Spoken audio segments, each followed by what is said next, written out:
But I think if you look at what the real debate has been about Russia and the United States for 5 years, it's obviously been centered on Russiagate. That's been the dominant framework through which we've talked about certainly U.S. relations or the West relations with Russia, but also Russia more broadly.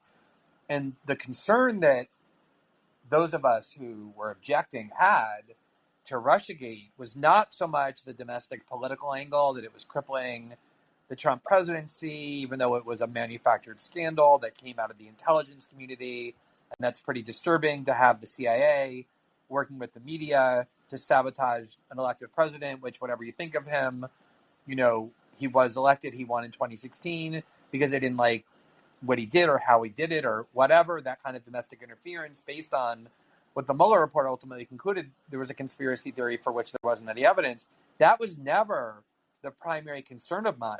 I always emphasized the geopolitical project that Russiagate was, which always was much more alarming to me, namely re-elevating Russia into the position it occupied in the American imagination for 5 or 6 decades as this grave threat, this existential threat to our democracy that all good Americans were supposed to hate.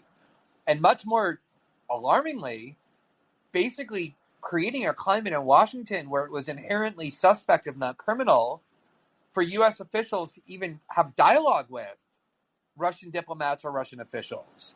Remember, the whole scandal involving Michael Flynn was that just 2 or 3 weeks prior to his becoming national security advisor, when he was the national security advisor on Trump's transition team, he called Ambassador Kislyak.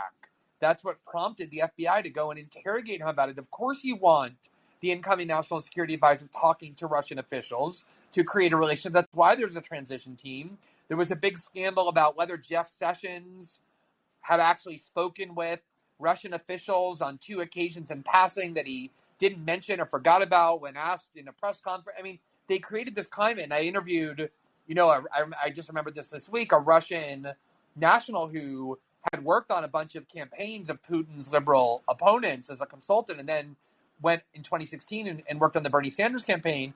And he described how in the United States it was basically ruining his ability to work, this kind of animosity that was built up, not toward Russia or Putin, but to Russians in a way that was totally predictable, would be dangerous, to make it impossible for the 2 countries with the largest nuclear stockpiles with multiple nuclear warheads aimed at one another on hair-trigger, archaic Cold War systems to not be able to talk to each other. It was eminently predictable that there would be all kinds of tensions. That was always the biggest concern with Russiagate. They were trifling with something that shouldn't be trifled with. Yeah. So, unfortunately, the way that Hillary's supporters, and I think Democratic supporters broadly, have dealt with a dog shit campaign run by a widely unlikable candidate is to blame everything but that dog shit campaign run by the widely unlikable candidate and put it onto Russian disinformation instead. And I think this begins with Hillary's 2008 campaign, or the Democratic primary campaign, in which she was, I think, ousted, if not outright embarrassed, by Barack Obama's campaign. Because keep in mind, like back in 2007, in the early parts of the primary, or at least like the run-ups to the primary states, the conventional wisdom went that Hillary Clinton was black people's candidate. I mean, it was her turn, and she supported the black community for so long, and her husband was the quote-unquote first black president.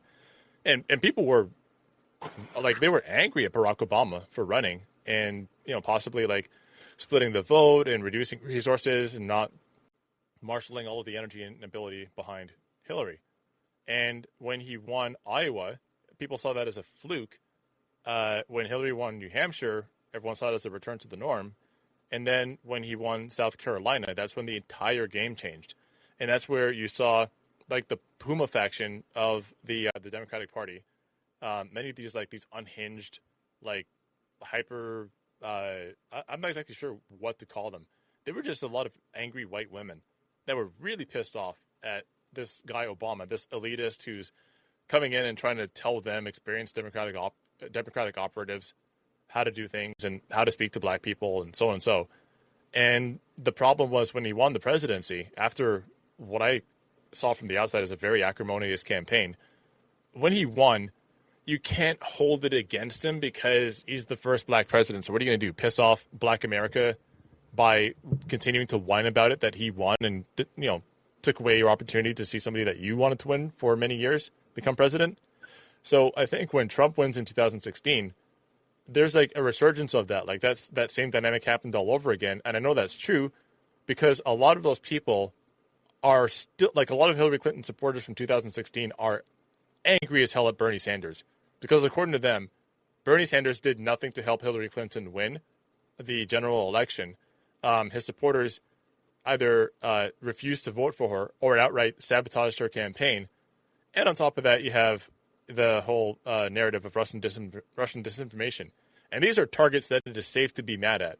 So they couldn't be mad at Barack Obama, but doesn't matter what information comes out after the fact, doesn't matter how much of the speculation early on into the whole Russiagate fiasco turns out to be absolute bunk. That's the narrative that they have. They're just going to stick with it and run with it. So as far as Vladimir Putin's concerned, as far as Russia's concerned, they denied Hillary Clinton supporters their birthday present. Like, they took away their toy. And that's a debt that has to be paid back in blood. These people have gone full out fucking psychopath. I'm seeing people talking about, and we'll get into this later when Michael Tracy gets here, but talking about enforcing no-fly zones, talking about the survivability of nuclear warfare. Thanks for listening. To listen to full live episodes of the Unredacted show with Glenn Greenwald and me, Q Anthony Omene, find us on Callin. Download the app from the App Store on iPhone or iPad to join the conversation live every Thursday at 4:30 p.m. Eastern Time.